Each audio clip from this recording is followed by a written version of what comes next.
High বন্ধুরা, আমার নতুন মিনি ব্লগে সবাইকে স্বাগত। তো এই রবিবার বিকেল বিকেল হালকাভাবে বেরিয়ে পড়েছিলাম যাব ঘুরতে।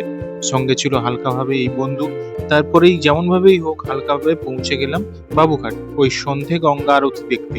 কিন্তু কপাল এতই খারাপ যে হালকাভাবে ওই দিন ওটা বন্ধ ছিল। তাতে লোক কম আসেনি, হালকাভাবে ভালোই জনসমাবেশ হয়েছে। তো তারপরে পার্কের ভেতরে জলের ফোয়ারা দেখে কিছুক্ষণ পর এই পুরনো পেট্রোলিং বোটটাকে দেখলাম। দেখে মনে হচ্ছে হালকাভাবে ক্র্যাশ করে পড়ে আছে। একটু একটু বৃষ্টি হচ্ছে, তাও হুগলি নদীর পাশ দিয়ে রাস্তা দিয়ে হাঁটতে লাগলাম। সামনে এই হালকাভাবে কাপালরা হাঁটছিল। তারপরে হালকাভাবে পৌঁছে গেলাম হাওড়া ব্রিজ স্টাইলের এই মিনি ব্রিজ। ভালোই দেখতে, খুব সুন্দর লাইটিং।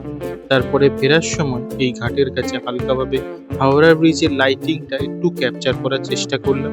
তারপর হালকাভাবে কয়েকটা ফটো তুলে কিছুটা হেঁটে লোক দেখতে দেখতে পৌঁছে গেলাম প্রিন্সেপ ঘাট। এখানে আর্টের মতো করা আছে।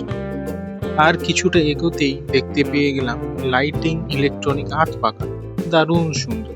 তারপরে এই হালকাভাবে জেমস প্রিন্সেপের এই স্মৃতির সৌধর কাছে চলে এলাম। ভেতরে ঢুকতে দেয় না।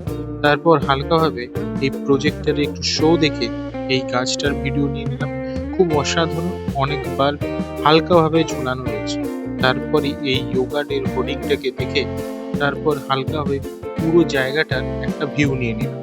তার সঙ্গে এই বিদ্যাসাগর সেতুর লাইটিং গুলো খুব সুন্দর লাগছে। এখানে হালকাভাবে স্টেজ, ফটোশুট স্ট্যান্ড আরো অনেক কিছু রয়েছে। তারপর এটার আরেকটা লুক নিয়ে ফেরার সময় দেখলাম এই বাচ্চাটা হালকাভাবে যোগাটাকে খুব সিরিয়াসলি নিয়ে নিয়েছে।